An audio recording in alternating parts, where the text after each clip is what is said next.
আমার প্রিয় বন্ধুগণ, আমার প্রিয় ভাইয়েরা, আল্লাহর কোরআনের কথা, রাহমাতুল লিল আলামিনের কথা শুনতে হলে নির্ধারিত একটা নিয়ম আছে না নাই?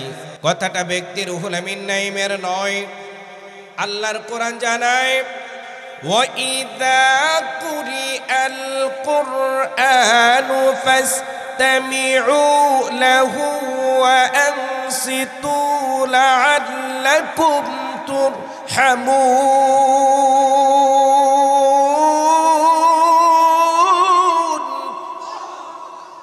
কার কথা? আল্লাহ রাব্বুল আলামিন বলেন, যখন তোমাদের সামনে কুরআনুল কারীম থেকে কথা বলা হবে, উপদেশ দেওয়া হবে, নসিহত করা হবে, তখন তোমাদের দায়িত্ব হলো দুইটা। এক নম্বরে চুপ করা লাগবে, দুই নম্বরে আমলের মানসিকতা নিয়ে দিলের কান দিয়ে আল্লাহর কোরআনের কথাগুলো শ্রবণ করা লাগবে। একটু জোরে আওয়াজ করে কথা বলেন, ঠিক কিনা?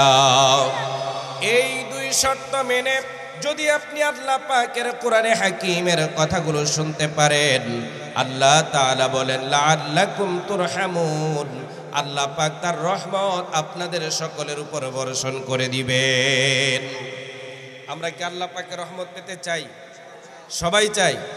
যারা প্যান্ডেলের বাহিরে দাঁড়িয়ে আছে, যারা রাস্তা দিয়ে হাঁটা চলাফেরা করতেছে, যারা দোকানের মধ্যে আড্ডায় ব্যস্ত আছে, আপনারাও যদি আল্লাহ পাকের রহমত পেতে চান, কোরআনুল কারীমের মাহফিলে এসে বসে আল্লাহর কোরআন শুনে আল্লাহ পাকের রহমত নিয়ে তারপরে বাড়ি যান। আল্লাহ তাআলা সবাইকে যেন কবুল করেন, বলেন আমিন। আমার প্রিয় ভাইয়েরা, আমার প্রিয় বন্ধুগণ, এই কোরআনুল কারীমের মাহফিলকে সামনে রেখে যারা কোরআনুল কারীমের মাহফিলে আসবে না, কোরআনুল কারীমের কথাগুলো শ্রবণ করবে না, আল্লাহর কোরআন দিয়া ব্যক্তি, পরিবার, সমাজ, রাষ্ট্র, রাজনীতি, অর্থনীতি, আইন, আদালত, কোর্ট কাচারি, ব্যবসা বাণিজ্য, চাকরি বাকরি, ক্ষেত খামার, মিল, ফ্যাক্টরি, পাকের কোরআনে হাকিমকে মানবে না, তাদেরকে যখন জাহান্নামের ফেরেশতারা ধরে জাহান্নামের কাছে নিয়ে যাবে, জাহান্নামের যারা রক্ষী থাকবে, দারোয়ান থাকবে, তারা বলবে, ও মিয়া, এই জাহান্নামের কাছে কেন আসলে? জাহান্নাম তো ভালো জায়গা না। আমি তরগাঁও এলাকাবাসীর কাছে জানতে চাই, জাহান্নামটা কি আপনাদের পছন্দ? কি পছন্দ? ওই দিন ফেরেশতারা প্রশ্ন করবে, আলাম ইয়াতিকুম নাযীর, তোমাদের কাছে কি কোনো ভয় প্রদর্শনকারী যায় নাই? তখন তারা বলবে, ক্বালু বালা ক্বাদ জাআনা নাযীর। হ্যাঁ, তরগাঁও, খেয়াঘাট, জামে মসজিদ ও এলাকাবাসীর উদ্যোগে তাফসীরুল কোরআন মাহফিল সাজানো হয়েছিল। দেশের শ্রেষ্ঠ মুফাসসিরদের মধ্য থেকে বাছাই করে এনে আল্লাহর কোরআনকে সামনে দিয়ে এই কোরআনুল কারীম থেকে আমাদেরকে নসিহত আর উপদেশ করেছিল। ফাকাযাবনা ওয়া কুলনা মা নাযালাল্লাহু মিন শাই। কিন্তু কোরআনুল কারীমের উপদেশ যখন আমাদেরকে শোনানো হয়েছিল, এই কোরআনুল কারীমের কথাগুলো আমার চরিত্রের সাথে মিলে না, আমার ব্যবসার সাথে না, আমার রাজনীতির সাথে না, অর্থনীতির সাথে না, আইন, আদালত, কোর্ট কাচারি কোনোটার সাথে যখন মিলে না, তখন আমরা বলেছিলাম বক্তারা নিজ থেকে বানায়া কোরআনের নামে চালায়া দিছে। কথা কোন? এই ধরনের লোক আছে না নাই? একটু জোরে বলতে হবে, আছে না নাই? মানুষ আমাদেরকে মোল্লা কয়, আমাদেরকে কাঠ মোল্লা কয়। আমগো কি কাঠদা বানাইছে? এ ভাই সাহেব একটু কথা কোন, আমগো কি কাঠদা বানাইছে? তারপরে কয় কি মোল্লারা দেশটারে খাইছে। কয় কি কয় না? এই রাস্তার ইট, বালু, খোয়া, সিমেন্ট এগুলো কি মোল্লাগো কাছে আসে? এই যে বড় বড় বিল্ডিং হয় এগুলো কি মোল্লাগো কাছে আসে? এই যে ব্রিজ হয় এগুলো কি মোল্লাগো কাছে আসে? না। তাহলে মোল্লারা দেশটারে খাইছে কেমনে? আমগো দাওয়াত করছেন, দাওয়াত খাইতে। কথা কন, এই ইট, বালু, সিমেন্ট, খোয়া রাষ্ট্রের টাকা দুর্নীতি করে খায় তারা, আসে যাদের কাছে তারা। কথা বলেন ঠিক কিনা? আমাদেরকে উল্টা চাপাই দিলে হবে? কথা কন না কেন? এই জাহান্নামীরা, এই দুর্নীতিবাজেরা মানুষদেরকে যারা ধোঁকা দিয়া বোকা বানাইছে, তাদেরকে যখন জাহান্নামের কাছে নেওয়া হবে, তখন ওই জাহান্নামীরা বলবে, وقالوا لو كنا نسمع أو نعقل ما كنا في أصحاب السعير।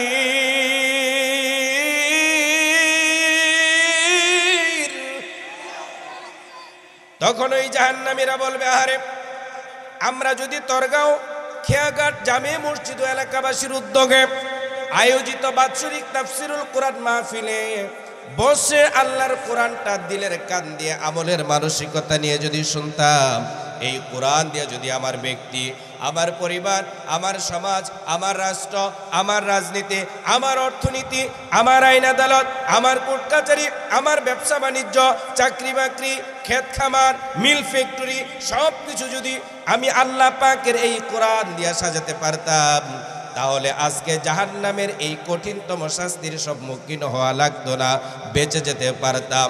আমার প্রিয় বন্ধুগণ, আমার চোখ দুটো যখন বন্ধ হয়ে যাবে, নাক দিয়ে যখন আর শ্বাস বের হবে না, আফসোস করে কোনো কাজে লাগবে? একটু জোরে বলেন, কোনো কাজে লাগবে না। একটু জোরে আওয়াজ করে কথা বলেন, ঠিক কিনা? আমার প্রিয় বন্ধুগণ, এই পৃথিবীর মধ্যে যত ক্ষমতাশালী লোকই থাকুক না কেন, ফেরাউন তো নিজেই বলেছিল আনা রব্বুকুমুল আলা, ওই ফেরাউন কি দুনিয়াতে আছে? আমার প্রিয় বন্ধুগণ, নমরুদের কারণের এত বেশি ধন সম্পদ ছিল, যেই কারণের ধন সম্পদের গোডাউন, আলমিরা, সিন্দুক, সুকেস এর চাবি বহন করার জন্য 13টা উট লাগছিল। ওই কারণের মতো এত ধন সম্পদও কি কারো আছে? তাহলে এই পৃথিবীর মধ্যে কারুন নাই, ফেরাউন নাই, আবু জাহেল নাই, নমরুদ নাই, আমার প্রিয় বন্ধু এই নামের কোনো লোকও নাই। আছে নাকি? আপনাদের খেয়াঘাট তর্ক এলাকা আছে? জোরে কোন আছে? এই চরিত্রের লোক আছে না নাই? জোরে কোন এই চরিত্রের লোক আছে না নাই? ওরা কিয়ামত পর্যন্ত থাকবে, আর ইসলাম ইমানদারদেরকে তারা জ্বালাইতেই থাকবে। কথা বলেন, ঠিক কিনা?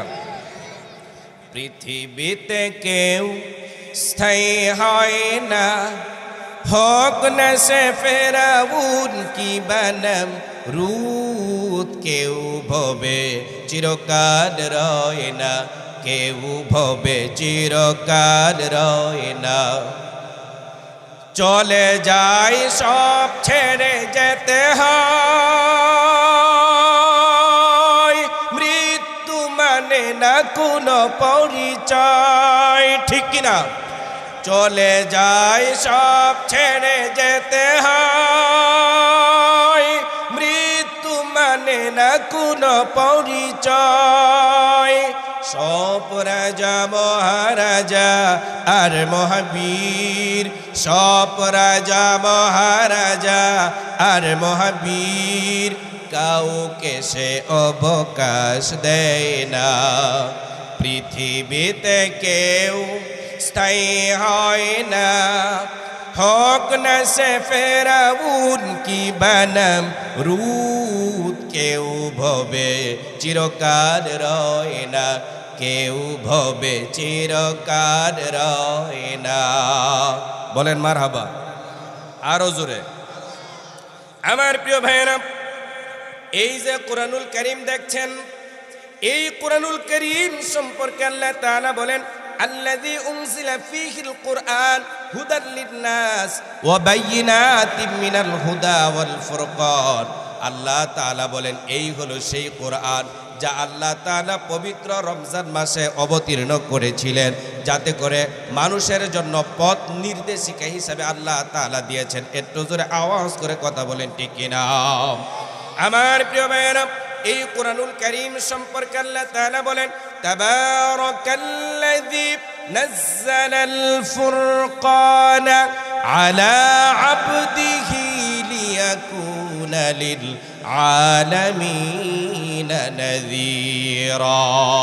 পরম পবিত্র মহিমান্বিত সে মহান সত্তা, যিনি এই কোরআনুল কারীম অবতীর্ণ করেছেন তার বান্দার উপরে, যাতে করে সত্য এবং মিথ্যার মধ্যে এই কোরআন দিয়া তিনি পার্থক্য করে দিতে পারেন। তাহলে সত্য আর মিথ্যার মধ্যে পার্থক্য হবে কি দিয়া?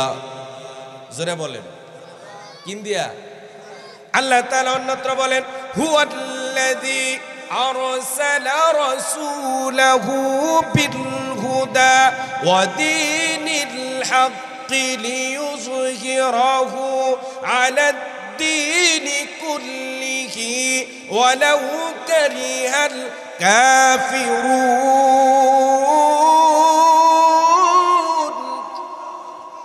আল্লাহ তাআলা বলেন, হে নবী, আমি এই কোরআন সহ আপনাকে এই পৃথিবীর মধ্যে এই জন্য প্রেরণ করেছি যাতে করে মানুষের তৈরি করা জাতীয়তাবাদ, ধর্মনিরপেক্ষতাবাদ, পুঁজিবাদ, মানুষের তৈরি করা যত মন্ত্র তন্ত্র আইন আর যা কিছু আছে সব কিছুকে বাদ দিয়ে পিছনে ফেলে দিয়ে আপনি আল্লাহর কোরআনকে বিজয়ী করে দিবেন। এই জন্যই আমি আপনাকে এই পৃথিবীর মধ্যে প্রেরণ করেছি। একটু জোরে আওয়াজ করে কথা বলেন, ঠিক না বেঠিক? যেমন তুমি দিলে জমিন, দিয়েছো আসমান, সুখের সমাজ গড়তে দিলে তেমনি কোরআন তোমার দয়ায় ফুরান, আল্লাহ দয়ায় ফুরান, দয়ায় ফুরান। বলেন আমিন, আরো জোরে বলেন আমিন। প্রিয় বন্ধুগণ, আমি কোরআনুল কারীমের 17 নম্বর সূরা, নাম বনি ইসরাইল, সেখান থেকে 81 নম্বর আয়াতটা আমার খুতবাতে জবান দিয়ে বের হয়ে গিয়েছিল।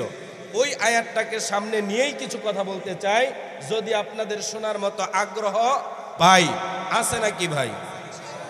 এই একটা আয়াতের আলোচনা শুনতে হলে আমাকে মিনিমাম 4টা, অর্থাৎ 79, 80, 81, 82 এই 4টা আয়াতের আলোচনা যদি করি তাহলে আপনাদের শুনতে বুঝতে সুবিধা হবে।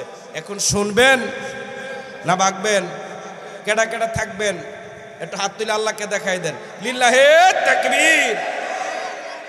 সময় মাত্র আমার হাতে আছে এখন 40, তো 10 বাজে, এই কয়েক মিনিট আমি শেষ করবো ইনশাল্লাহ। রাজি আছেন? যারা দাঁড়ায় আছে দাঁড়ায় থাক, তাকে বইতে কইলে সময় তারা রাগ করবো না, আবার না দরকার নাই, হেরা খাড়ায় থাক, হেরা খাড়ায় থাক, হেরা খাড়ায় শুনতে ভাল লাগে তাকোটাই। আলহামদুলিল্লাহ কোন, আরো জোরে মারহাবা কোন, আরো জোরে। প্রিয় বন্ধুগণ, এই আয়াতের আলোচনা শুনতে হলে আমাকে একটু পিছনে চলে যেতে হবে। একটু পিছন থেকে যদি কথাটা বলি আপনাদের শুনতে সুবিধা হবে। বলবো বলবো আমার প্রিয় ভাইয়েরা, আল্লাহ পাক তার হাবিবকে এই পৃথিবীর মধ্যে যখন প্রেরণ করলেন, নবীজি দুনিয়াতে আসার 6 মাস পূর্বে বাবাকে হারালেন, 6 বছর বয়সে মাকে হারালেন, 8 বছর বয়সে দাদাকে হারালেন। দাদার ইন্তেকালের পরে রাহমাতুল লিল আলামিনকে দেখাশোনা করার জন্য তুলে নিলেন যিনি, আপন চাচা আবু তালেব ছিলেন তিনি। একটু জোরে আওয়াজ করে কথা বলেন, ঠিক না বেঠিক? নবীজির বয়স এখন 17 বছর। কত? 17 বছর। 17 বছর বয়সে রাহমাতুল লিল আলামিন তিনি একটা সংগঠন করেছিলেন তার সমমনা যুবকদেরকে সাথে নিয়ে। ওই সংগঠনের নাম যদি জানেন বলেন কি? বলেন বলেন, হয়েছে তো? একটু জোরে কর না। হিলফুল ফুজুল। আমার প্রিয় ভাইয়েরা, এই হিলফুল ফুজুলের ব্যানারে রাহমাতুল লিল আলামিন নিজের ফর্মুলায় আইয়ামে জাহিলিয়াতের ওই লোকগুলোকে আদর্শের পথে, কল্যাণের পথে, মুক্তির পথে, নাজাতের পথে, জান্নাতের পথে আনার জন্য রাহমাতুল লিল আলামিন 17 বছর থেকে 40 বছর পর্যন্ত চেষ্টা করেছেন। কেউ রাহমাতুল লিল আলামিনের বিরোধিতা করে নাই, আবার রাহমাতুল লিল আলামিনের বিরোধিতা তো করেই নাই, বরঞ্চ রাহমাতুল লিল আলামিনকে তারা as-সাদিক আল-আমিন উপাধি দিয়েছিল। একটু জোরে আওয়াজ করে কথা বলেন, ঠিক না বেঠিক? প্রিয় বন্ধুগণ, আবু জাহেল রে তারা নেতা মানে, আবু জাহেল রে নেতা মানে, কিন্তু তারে বিশ্বাস করে না। কারণ হলো তারা জানে আবু জাহেল হলো একটা স্বৈরাচার। আপনারা বলেন তো আবু জাহেল কি? তার উত্তরসূরি যারা তারা কি? বলেন। আবু জাহেল স্বৈরাচার, তার উত্তরসূরি যারা তারাও স্বৈরাচার। কথা বলেন, ঠিক না বেঠিক? আবু জাহেলকে তারা বিশ্বাস করে না, কারণ হলো সে স্বৈরাচার। আমার নবীকে তারা নেতা মানে না, কিন্তু এতটাই বিশ্বাস করে যে তাদের টাকা পয়সা, স্বর্ণ অলংকার যা আছে রাহমাতুল লিল আলামিনের বাড়ির মধ্যে নিয়ে রেখে আসে। একটু জোরে আওয়াজ করে কথা বলেন, ঠিক না?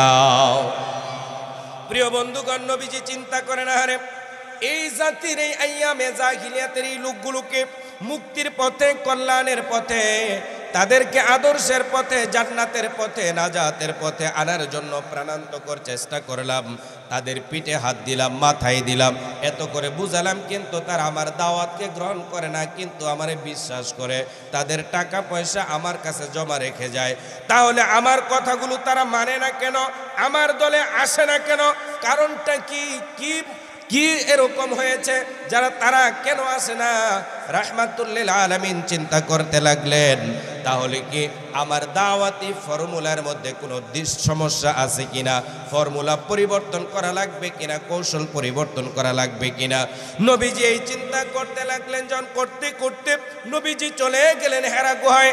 হেরা গুহার মধ্যে নবীজি একান্তভাবে চিন্তা করতেছেন, এই আইয়ামে জাহিলিয়াতের এই লোকগুলোকে কিভাবে আলোর পথে, মুক্তির পথে, আদর্শের পথে, কল্যাণের পথে আনা যায়। এই চিন্তা করতে লাগলেন যখন আল্লাহ পাক জিবরাইল আলাইহিস সালাতু ওয়াস সালামকে দিয়া পবিত্র এই কুরআনুল কারীমের সূরা আলাকের প্রথম 5টা আয়াত দিয়া আল্লাহ পাকের হাবিবের কাছে প্রেরণ করলেন। নবীজির কাছে এসে বললেন, জিবরাইল বললেন, হে নবী আপনি পড়েন, ইকরা বিসমি রাব্বিকাল্লাযী খালাক, খালাকাল ইনসানা মিন আলাক, ইকরা ওয়া রাব্বুকাল আকরাম আল্লাযী আল্লামা বিল কলম আল্লামাল ইনসানা মা লাম ইয়ালাম। নবী গো আপনি পড়েন, আপনার প্রভুর নামে যিনি আপনাকে সৃষ্টি করেছেন। তার মানে হলো আল্লাহ তাআলা বুঝাইয়া দিতে চাইলেন, ও নবী আপনি এতদিন যা চেষ্টা করেছেন হয় নাই, হবেও না। তার কারণ হলো মানুষের তৈরি করা সংবিধান দিয়া, মানুষের মতাদর্শ দিয়া মানুষের কোনো পরিবর্তন হয় না। মানুষের কল্যাণ হবে মানুষকে যিনি সৃষ্টি করেছেন তিনি যেই বিধান দিয়েছেন ওই বিধান দিয়া যদি চলে। একটু জোরে আওয়াজ করে কথা বলেন, ঠিক না বেঠিক? আল্লাহ পাক রব্বুল আলামিন তার হাবিবকে বললেন, নবী গো আপনি কুরআনুল কারীম দিয়া এবার দাওয়াত শুরু করে দেন, আপনি যা চেয়েছেন তা পেয়ে যাবেন। একটু জোরে বলেন সুবহানাল্লাহ। নবীজি এতদিন কাজ করেছেন হিলফুল ফুজুলের ব্যানারে, নিজের ফর্মুলায়। এইমাত্র নবীজির উপর কুরআনুল কারীম অবতীর্ণ হলো। নবীজি এখন রিসালাতের ব্যানারে ঢুকে গেলেন আর আল্লাহ পাকের ফর্মুলায় দাওয়াত দেওয়া শুরু করে দিলেন। সুবহানাল্লাহ কইতেন না? আরো জোরে কোন না? এতদিন কাজ করছেন নিজের ফর্মুলায়, এখন কার ফর্মুলায়? এতদিন কাজ করেছেন নিজের তৈরি করা দল হিলফুল ফুজুলের ব্যানারে, এখন কাজ করতেছেন নবুয়তের ব্যানারে। মারহাবা কইতেন না? নবীজির চাইতে ভালো মানুষ এই দুনিয়াতে এসেছে, এখন আছে, কিয়ামতের আগে আসবে। তাহলে নবীজি যেই দলটা গঠন করেছিলেন এই দলের চাইতে কল্যাণকামী, এর চাইতে ভালো দল দুনিয়াতে হয়েছে, বর্তমানে আছে, কিয়ামতের আগে হওয়ার সম্ভাবনা আছে। তাহলে নবীজি তার চাইতে ভালো মানুষ নাই, তার চাইতে ভালো দলও কেউ করতে পারে নাই। তিনি তার দলের ব্যানারে মানুষদেরকে পরিবর্তন করতে পারেন নাই। আল্লাহ পাকের ফর্মুলা প্রয়োজন হয়েছে। একটু জোরে বলেন, কথা ঠিক না বেঠিক? তাহলে এই পৃথিবীর মানুষকেও যদি আপনি কল্যাণের পথে, মুক্তির পথে, আদর্শের পথে, জান্নাতের পথে, জাহান্নাম থেকে যদি আপনি তাদেরকে বাঁচাতে চান, তাহলে আল্লাহ পাকের কোরআনের এই বিধানের বিকল্প নাই। একটু জোরে আওয়াজ করে কথা বলেন, ঠিক না বেঠিক? আমার প্রিয় বন্ধুগণ, নবীজি এবার আল্লাহ পাকের ফর্মুলায় দাওয়াত দিচ্ছেন। কাফির বেঈমানেরা রাহমাতুল লিল আলামিনের বিরোধী পক্ষ, রাহমাতুল লিল আলামিনের বিরুদ্ধে মিথ্যা অপবাদ দেওয়া শুরু করলো। কেউ বলল নবীজি পাগল হয়ে গেছে, বলেন নাউজুবিল্লাহ। কেউ বলল জিনে ধরেছে, কেউ বলেছে কবি হয়ে গেছে, কেউ বলে সাহিত্যিক হয়েছে, কেউ বলে গণক হয়েছে। রাহমাতুল লিল আলামিন নিজ থেকে কোনো প্রতিবাদ করলেন না।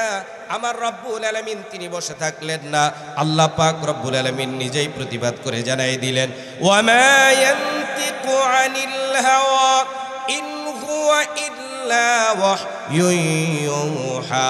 আল্লাহ পাক জানাই দিলেন আমার নবী নফসের প্রবৃত্তিকে অনুসরণ করে নবীজি নিজ থেকে কোনো কথা বলে না। আমি আল্লাহ পাক এই কোরআনে হাকিমের মাধ্যমে যা জানাই দেই, এই কোরআন দিয়া নবীজি দিনের আলোতে রাতের আধারে তোমাদের কাছে গিয়া দাওয়াত দেয়। একটু জোরে বলেন না সুবহানাল্লাহ? আরো জোরে বলেন সুবহানাল্লাহ? আমার প্রিয় বন্ধুগণ, আমার প্রিয় ভাইয়েরা, নবুয়তের বয়স রাহমাতুল লিল আলামিনের ছিল মাত্র 23 বছর। জোরে কোন কত? 23, তার মানে 40-এর পরে 23 বছর ছিল রাহমাতুল লিল আলামিনের নবুয়তের জীবন। এর মধ্যে 13 বছর তিনি ছিলেন মক্কায়, এটা হলো প্রথম ইনিংস। দ্বিতীয় ইনিংস মক্কায়, সেখানে ছিলেন 10 বছর। কথা বলেন ঠিক না বেঠিক? আমার প্রিয় বন্ধুগণ, রাহমাতুল লিল আলামিন মক্কায় কাজ করতেছেন। মক্কায় রাহমাতুল লিল আলামিন কাজ করেন। এই মক্কায় 13 বছর কাজ করতে গিয়া রাহমাতুল লিল আলামিন 100 অথবা 150 লোক মাত্র তার দলে, তার মানে হলো ইমানের পথে, কল্যাণের পথে আনতে পেরেছিলেন, আর বাকি সবাই বিরোধিতা করেছিল। একটু জোরে বলেন ঠিক না বেঠিক? আমার প্রিয় বন্ধুগণ, নবীজি যখন এই দাওয়াতকে অব্যাহত রাখলেন, নবীজি এই দাওয়াতকে যখন অব্যাহত রাখলেন, আল্লাহ পাকের হাবিব সাল্লাল্লাহু আলাইহি ওয়াসাল্লামের বিরুদ্ধে আবু জাহেল গঙ্গেরা রাহমাতুল লিল আলামিনের গলার মধ্যে কাপড় পেঁচায় জমিনে আছাড় দিয়ে ফেলে দেয়। নবীজির শরীরের মধ্যে পাথর নিক্ষেপ করে, চলার পথের মধ্যে কাটা বিছায়া দেয়, নবীজির দান মুবারক শহীদ করে দেয়, নবীজির মাথার মধ্যে লোহার কেটা বিয়ে দেওয়া হয়। শুধু তাই নয়, নবীজিকে শিয়ামে আবু তালেবের মধ্যে 3 বছর জেলে বন্দি রাখা হয়। শুধু তাই নয়, আমার প্রিয় বন্ধুগণ, নবীজি যখন নামাজের সেজদার মধ্যে গেলেন, পচা ওটের নারী বুড়ি এনে রাহমাতুল লিল আলামিনের মাথার উপর চাপিয়ে দিলেন। এই ধরনের অত্যাচার নির্যাতন করেও আল্লাহ পাকের হাবিবের এই কোরআনুল কারীমের দাওয়াতকে বন্ধ করতে পারে নাই। একটু জোরে আওয়াজ করে কথা বলেন ঠিক না বেঠিক? আমার প্রিয় ভাইয়েরা, কাফের বেঈমানের আবু জাহেল গঙ্গেরা যখন তারা কোনোভাবেই পারছিল না, তখন রাহমাতুল লিল আলামিনের চাচা আবু তালেবের মাধ্যমে আমার রাসূলকে 4টা প্রস্তাব দিল। ও মুহাম্মদ, তুমি হলে আমাদের ভাতিজা, তোমার বাবা হলো আমাদের ভাই, তুমি আমাদের ভাতিজা। চাচা ভাতিজার মধ্যে দ্বন্দ্ব রেখে লাভ নাই, আসো একটা মীমাংসার মধ্যে চলে যায়।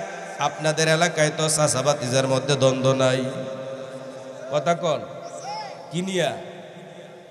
কিনিয়া সম্পত্তি নিয়া, বাতিজার বাপ নাই, আপনি চাচা বালাটা দিয়ালান, অথবা যতটুকু পাই দিয়ালান, এটা আপনার তলে রাহুল লাগবো কে? রাখলেই তো ঝামেলা। কথা কয় না? কথা বলেন ঠিক না ঠিক? এই ব্যাপারে কথা বলতে সময় লাগবে, যেহেতু আমাকে সময় দিয়েছে লিমিটেড, আমি তার ভিতরে আমার আলোচনাটা শেষ করতে চাই, এই জন্য ওদিকে হাত দিলাম না। কথা বোঝা গেল? রাহমাতুল লিল আলামিনকে প্রস্তাব দিল, ভাতিজা তুমি যদি প্রেসিডেন্ট হতে চাও বলো, বানিয়ে দিব। ও ভাতিজা, তুমি যদি আমাদের দেশের সবচেয়ে বড় ধনী ব্যক্তি হতে চাও, আমাদের সম্পদ তোমার পায়ের কাছে এনে ছেড়ে দিব। ভাতিজারে, ও ভাতিজা, তুমি 25 বছর বয়সে 40 বছর বয়সকে একটা নারীকে বিবাহ করেছ। তুমি যদি চাও কুমারী সুন্দরী রূপবতী মক্কার সবচেয়ে ভালো মেয়েটা তোমার জন্য আমরা তোমার জন্য পেশ করব, দেনমোহর এবং জেওর অলংকার যা লাগে আমরাই দিব, তুমি রাজি হও। ও ভাতিজা, 4 নাম্বার হলো, তুমি যদি অসুস্থ থাকো আমাদেরকে বলো, আমাদের দেশের সবচেয়ে ভালো ডাক্তারটা তোমার জন্য নিয়োগ করব। আমার নবীজিকে রাজি হয়েছেন? একটু জোরে বলেন, রাজি হয়েছেন?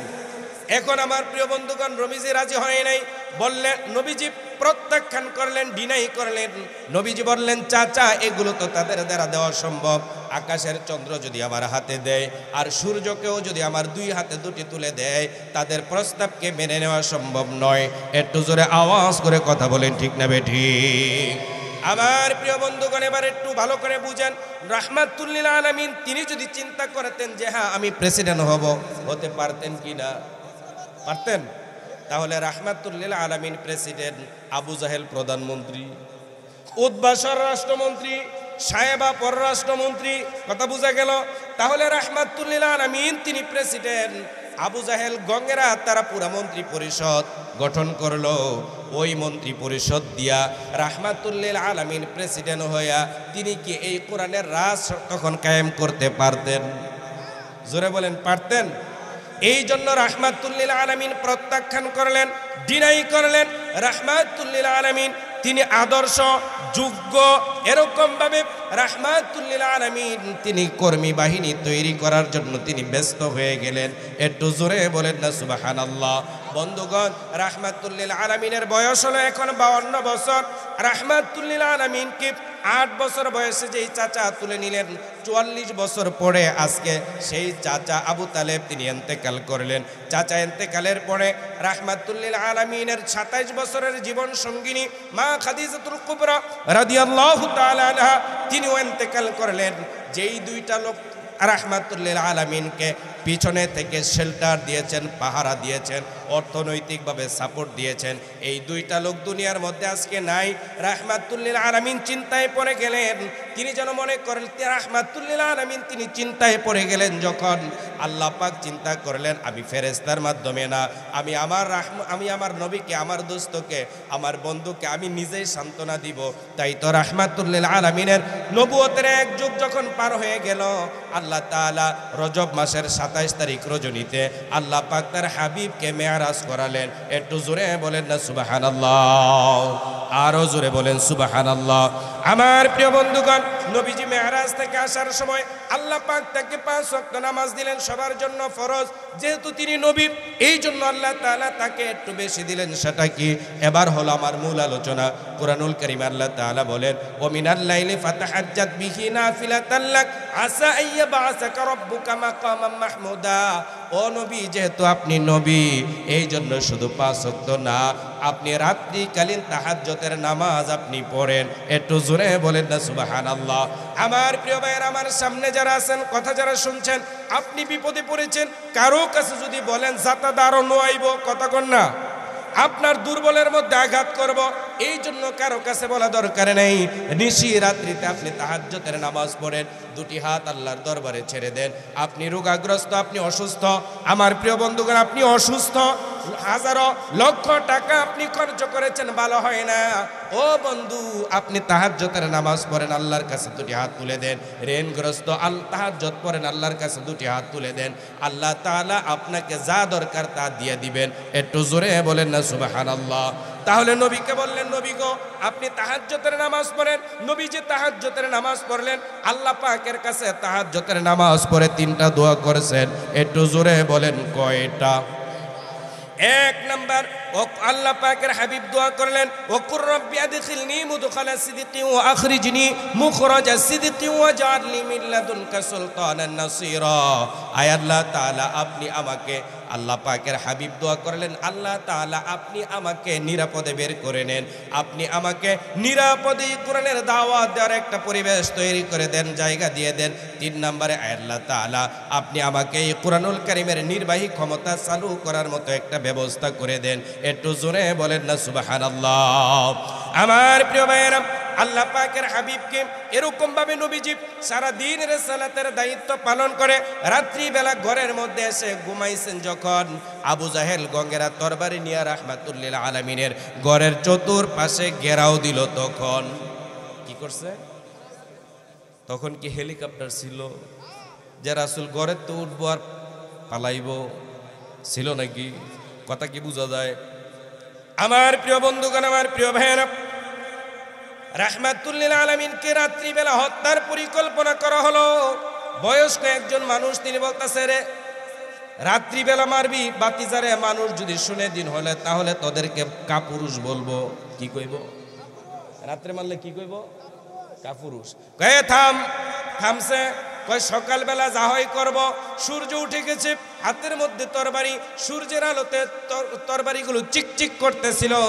পরিকল্পনা করা হচ্ছে কে আগে কোন দিক থেকে মারা হবে। এই পরিকল্পনা করছিল যখন আল্লাহ পাক রব্বুল আলামিন তার হাবিবের কাছে জিবরাইলকে পাঠালেন, তখন একটু জোরে বলেন না সুবহানাল্লাহ। জিবরাইল আমিন এসে বললেন, ইয়া রাসূলুল্লাহ, ইয়া হাবিবাল্লাহ, নবী গো আপনাকে হত্যার জন্য এই ধরনের পরিকল্পনা ষড়যন্ত্র হচ্ছে গত রজনী থেকে। ও নবী, আপনাকে আল্লাহ তাআলা এখান থেকে নিয়ে যাওয়ার জন্য আমাকে আদেশ করেছেন। নবীজি এক মুঠ হাতের মধ্যে বালু নিলেন, শাহবাতুল উজু পরে নবীজি ফু দিলেন আর সব মুখ পানে ছেড়ে দিলেন। বালুগুলো চতুর্পাশের কাফির বেঈমান যারা ছিল প্রত্যেকের চোখের মধ্যে ঢুকে গেল। সুবহানাল্লাহ কয় না? নবীজি দিচ্ছেন একদিকে আর কাফের বেঈমান আছে চতুর্দিকে, তাহলে চতুর্পাশের মানুষের চোখের মধ্যে এগুলা ঢুকাই দিয়েছেন কে? আমাদের দেশের বালু তো চিকন, কিন্তু আপনারা কি করবেন? আপনাদের চোখে যদি বালু যায় কি করবেন? কি করবেন? ডইলা ডইলা পরিষ্কার করবেন। কথা বলেন। নবীজি এরকম কাফের বেঈমানেরা ডইলা পরিষ্কার করে, নবীজি তাদের সামনে দিয়ে তারপরে চলে যায়। বলেন সুবহানাল্লাহ। 2 নম্বরে আল্লাহ তাআলা দোয়া মঞ্জুর, 1 নম্বর দোয়া মঞ্জুর, 2 নম্বর দোয়া করলেন, আয় আল্লাহ তাআলা এই কুরআনুল কারীমের দাওয়াতের একটা পরিবেশিত জায়গা আমাকে দান করেন। আল্লাহ তাআলা তার হাবিবকে মক্কা থেকে হিজরত করায় মদিনায় নিলেন। আল্লাহ পাকের কাছে 3 নাম্বার দোয়া করলেন, আয় আল্লাহ তাআলা এই কুরআনুল কারীমের নির্বাহী ক্ষমতা আপনি আমাকে রাষ্ট্রীয় ক্ষমতা দেন। নবীজিকে মক্কা থেকে হিজরত করায়া মদিনায় আল্লাহ তাআলা তাকে প্রেসিডেন্ট বানায়া দিলেন। সুবহানাল্লাহ। নবীজি মসজিদে নববীকে গণভবন, বঙ্গভবন, রাষ্ট্রীয় ভবন, সচিবালয় বানায়া এই কুরআনুল কারীমের নির্বাহী রাষ্ট্রীয় আদেশ এবার জারি করা শুরু করে দিলেন। একটু জোরে বলা যাবে কি সুবহানাল্লাহ। রাসূল যখন আলোকিত, আদর্শবান, পরহেজগার, দক্ষ কর্মী বাহিনী তৈরি করে ফেললেন, আল্লাহ তাআলা বললেন, ওয়াকুল জা আল হক ওয়াজহাকাল বাতিল ইন্নাল বাতিলা কানা যাহুকা। ও নবী, সত্য এসে গেছে, মিথ্যা পালায়া গেছে। কথা কি বোঝা যায়? সত্য যখন সামনে আসে কথা কয় না, কোথায় পালায়? ওই দেখো কয় ভারত। চিন্তা করেন, আমি কি এটার কথা কইছিলাম? আসলে পলাই কই কইছি দি ভারতই। কয় মিনিট পাইছি? কয় মিনিট? ৪৫ মিনিট। দুপুরের খাবার রান্না করা হয়েছিল, টেবিলে বাড়া আছিল, খাইয়া যাইতাছিল তো, তাও পারছে না, তাও পারে নাই। হায় হায় রে। অথচ তিনি বলতেন যে আমি সকালবেলা ঘুম থেকে উঠে জায়নামাজ খুঁজি, কোরআন খুঁজি। বলছি কি না? বলে নাই। কিন্তু ফুলাপান তার ঘরের মধ্যে গিয়া কত কিছুই দেখাইলো, একটা কোরআন শরীফ আর একটা জায়নামাজ দেখাইতারে নাই। পারছিল? তাহলে তার যত কথা কাজ সব ছিল ভণ্ডামি, প্রতারণা। কথা বলতে হবে ঠিক কিনা? এই সমস্ত ভণ্ড প্রতারকদেরকে আমরা আর দেখতে চাই না। কথা বলেন ঠিক কিনা? আমার প্রিয় বন্ধুগণ, আমার প্রিয় ভাইয়েরা, যারা আয়নাঘর তৈরি করে সোনার বাংলাকে ষড়যন্ত্র করে শ্মশান বাংলা বানাতে চেয়েছিল, আজকে তারা কোথায়? কই? যারা কথায় কথায় বলতো খেলা হবে, হাত ভেঙে দিব, গার মটকে দিব, ওরা কোথায়? 3 দিন আগে আপনারা যাদেরকে নিষিদ্ধ করলেন, 3 দিন পরে তারাই কিন্তু বঙ্গভবনে যাওয়ার দাওয়াত পেলেন। আপনারা যারা নিষিদ্ধ করেছেন পিছনের রাস্তা দিয়ে পালালেন, আর যাদেরকে নিষিদ্ধ করেছেন এই কোরআনকে বুকে নিয়ে সারা বাংলাদেশে তারা চড়ে বেড়াচ্ছে। একটু কথা বলে ঠিক না বেটি? আমার প্রিয় বন্ধুগণ, তাই তো আল্লাহ তাআলা বলেন, ওয়া মাকারু মাকরান কুব্বারা। তারা বড় বড় ষড়যন্ত্র করেছিল, ষড়যন্ত্র করে আয়নাঘর তৈরি করেছে, ষড়যন্ত্র করে আলেমদেরকে জেলের মধ্যে ভরেছে, ষড়যন্ত্র করে বিরোধী দলের মত আর লোকদের উপর গায়েবী মামলা, এক একজনের বিরুদ্ধে 200-500 মামলা। কথা বলেন না কেন? আমার প্রিয় বন্ধুগণ, ঘটনা ঘটে নাটোরে, মামলা খায় নরসিংদী। এই ধরনের ঘটনা হয়েছে না হয় নাই? আমার প্রিয় ভাইয়েরা, আল্লাহ তাআলা বলেন, ইন্না বাতশা রাব্বিকা লাশাদীদ। আল্লাহ তাআলা ধরে ধরে, কিন্তু আল্লাহ তাআলা একটু ছাড় দিয়া তারপরে একেবারে ধরে। একটু ছাড় দেয়, কয় দেখি লোকটা ফিরে আসেনি, তওবা করেনি, সে যে ভুল করছে বুঝতে নি পারে।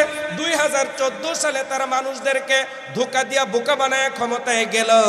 আবার যখন 18 সালে রাত্রিবেলা মাইরা নিল, রাত্রে কাজ করে কারা? কারা? কাপুরুষ, মনে আছে? রাত্রে কাজ করে কারা? কাপুরুষেরা।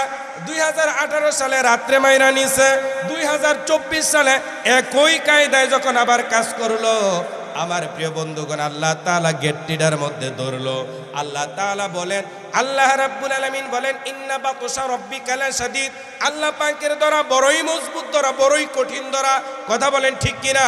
আল্লাহ তাআলা বলেন, আমি আল্লাহর সাথে দিবা তোমরা যারা পাল্লা, আমি আল্লাহ রাখবো না, তোমাদের কল্লা রাখছে। আরো জোরে বলেন, রাখছে। আমার প্রিয় বন্ধুগণ, আপনাদের মনে আছে কিনা 2010 সালের 14ই নভেম্বর 40 বছর সাবেক 3 বারের প্রধানমন্ত্রী যেই বাড়ির মধ্যে স্বামী সন্তানদেরকে নিয়ে বাস করতেন, এক কাপড়ে গলা ধাক্কা দিয়া তারপরে বের করে দিল।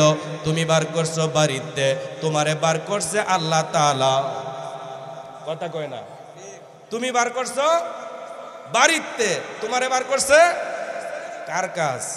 আল্লাহ বলেন, ওয়া মাকারু ওয়া মাকারাল্লাহ ওয়াল্লাহু খায়রুল মাকিরিন। তারা ষড়যন্ত্র করে আর আমার আল্লাহ কৌশল নির্ধারণ করে। আমার আল্লাহর চাইতে বড় কৌশলী আরেকজন আছে নাকি? সে আল্লাহ বলেন ও তুইজ্জু মান তাশা ও তুযিল্লু মান তাশা বিয়াদিকাল খাইর। আল্লাহ তাআলা বলে দিলেন, আল্লাহ পাক রব্বুল আলামিন বলেন, যাকে ইচ্ছা আমি ক্ষমতা দেই, আবার যার ইচ্ছা থাপ্পড় দিয়া নামাই দেই, যার ইচ্ছা আমি আল্লাহ সম্মান দেই, আবার যখন সে অসম্মানের কাজ করে জুতাদা ফিরাইয়া তারপরে তারে নামাই। একটু জোরে আওয়াজ করে কথা বলেন ঠিক না বেঠিক? আমার প্রিয় বন্ধুগণ, তাই তো আল্লাহ তাআলা বলেন ওয়ানুনাজ্জিলু মিনাল কুরআনি মা হুয়া শিফাউ ওয়া রাহমাতাল লিল মুমিনিন। আল্লাহ তাআলা বলেন, ও মুমিনেরা শোনো শোনো, আমি আল্লাহ তাআলা যে কোরআনুল কারীম তোমাদেরকে দিলাম, এই কোরআন হলো তোমাদের জন্য রহমত। যারা এই কোরআন দিয়া ব্যক্তি, পরিবার, সমাজ, রাষ্ট্র সব জায়গায় যারা কোরআনুল কারীমকে মেনে নিবা, এই কোরআনুল কারীম হলো তোমাদের জন্য রহমত। আর যারা কোরআনের বিরোধিতা করবা, তোমার পরিবারে নাই, সমাজে নাই, রাষ্ট্রে নাই, রাজনীতি, অর্থনীতি, কোথাও যারা আল্লাহ পাকের কোরআনুল কারীমকে মানবা না, আল্লাহ তাআলা বলেন ওয়ালা ইয়াজিদু যালিমিনা ইল্লা খাসারা।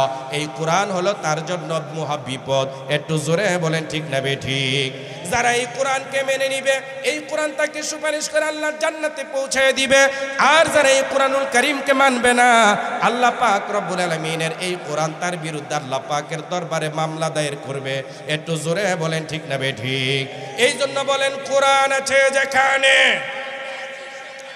কোরআন নাই যেখানে। কোরআন আছে যেই দলে, কোরআন নাই যেই দলে। কোরআন আছে কোন দলে?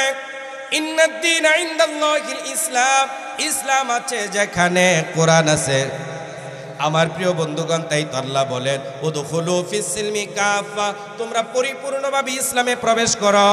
ওয়ালা তাত্তাবিউ খুতুওয়াতিশ শাইতান, শয়তানের পদাঙ্ক অনুসরণ করো না। ইন্নাহু লাকুম আদুউম মুবিন, শয়তান হলো তোমাদের প্রকাশ্য দুষ্ট। জোরে কোন? দুষ্ট না দুশমন? আরো জোরে কোন? দুশমন। জোরে বলেন কি? এবার আপনারা বলবেন, ও খেয়াঘাটবাসী, আপনারা তরগাঁওবাসী, আপনারা বলবেন ও রুহুল আমিন নাঈম, আমাদের বাজার আছে, সমাজ আছে, সমস্যা আছে, এই কোরআন যদি সব জায়গায় মানি তাহলে সব সমস্যার সমাধান দূর হবে নাকি? আপনারা বলেন তো দূর হবে না? হবে না। আল্লাহ তাআলা বলেন, আল্লাহ পাক বলেন ওয়ানাজ্জালনা আলাইকাল কিতাবা তিবয়ানান লিকুল্লি শাইইন ওয়া হুদা ওয়া রাহমাতাও ওয়া বুশরা লিল মুসলিমিন।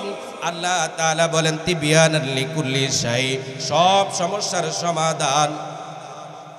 বলেন বলেন, সব সমস্যার সমাধান দিতে পারে। সমাধান চাও যদি জীবনে মরণে, ফিরে যাও খুঁজে নাও, চোখ রাখো। বলেন চোখ রাখো, তবেই পাবে সুখ শান্তির ঠিকানা, যদি মেনে নাও তুমি মনে প্রাণে। সমাধান, সমাধান চাও যদি জীবনে মরণে, ফিরে যাও খুঁজে নাও, চোখ রাখো। আরো জোরে, চোখ রাখো। প্রিয় ভাইয়েরা, প্রিয় বন্ধুগণ, আমার সময় শেষ। কথা কি বোঝা গেছে? আরো জোরে কন। মানে আপনাদের খতিব সাহেব এখানে আসা মানে আমার হায়াত শেষ, ওয়াজের প্যান্ডেল। কথা বোঝা গেল? আরো বলার ছিল, বলবো, তখন আবার আসবো যখন। বলেন ইনশাআল্লাহ। যেই কথাগুলো বলেছি এর উপর আমাকে আপনাদের প্রত্যেককে আমল করার তৌফিক দান করুন। আরো জোরে বলেন আমিন। আরো জোরে বলেন আমিন। আপনাদের সকলের সুস্বাস্থ্য দীর্ঘায়ু কামনা করে আপনাদের খতিব, ইন্তেজামিয়া কমিটি যারা শুনেছেন সকলকে ধন্যবাদ জানিয়ে আপনাদের মঙ্গল কামনা করে সালাম দিয়ে শেষ করছি। আসসালামু আলাইকুম ওয়া রাহমাতুল্লাহি তাআলা ওয়া বারাকাতুহু।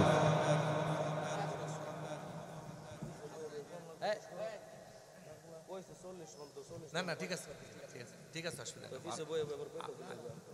বাদ দিয়ে পরে পরে আইতেছে, তারা আছে, তারা আছে, মরে আছে। আলহামদুলিল্লাহ। তোমরা স্যার দোয়া করো। জাযাকুমুল্লাহ আহসানাল জাযা।